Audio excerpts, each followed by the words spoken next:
Welcome to Wildflower. My name is Romina Rasmussen and I'm the pastry chef at Le Madeleine in Salt Lake City.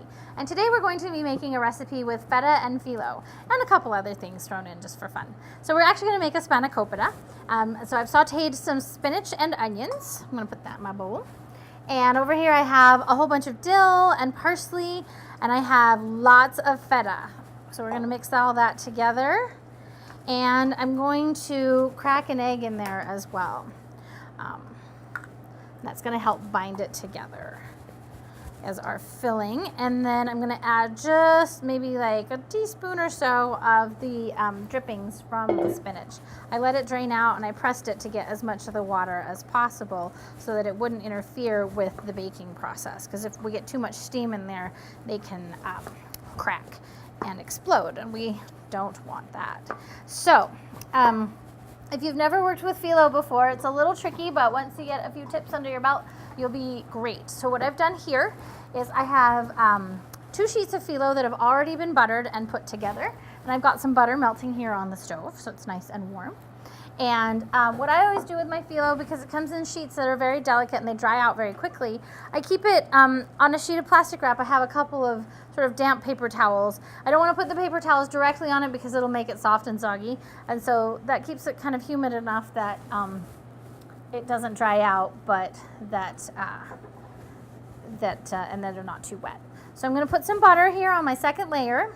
For this recipe, we want to do 3 layers of dough before we fill it. So you're going to brush it generously with butter, and then you're going to gently lift off a sheet and lay it down, and then you want to butter this one as well. And that will keep it from drying out and will keep it pliable so that you can work with it. So we'll get that going.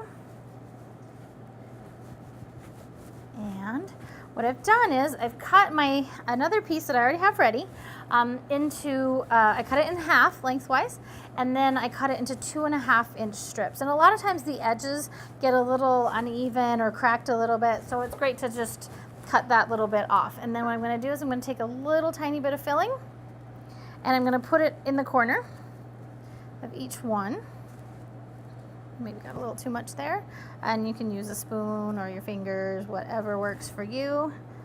And I'm going to do that. And I think it's easier to set up the whole sheet at once, and it just goes a little bit faster when you do things assembly line style.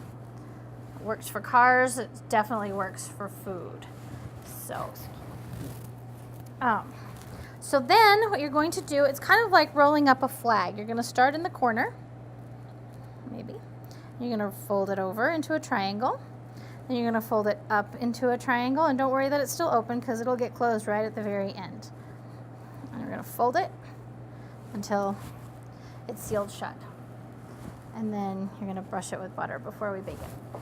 So we'll just do one more here so you can get a sense of how it works. So we're going to fold it from corner to corner, a triangle. There's that.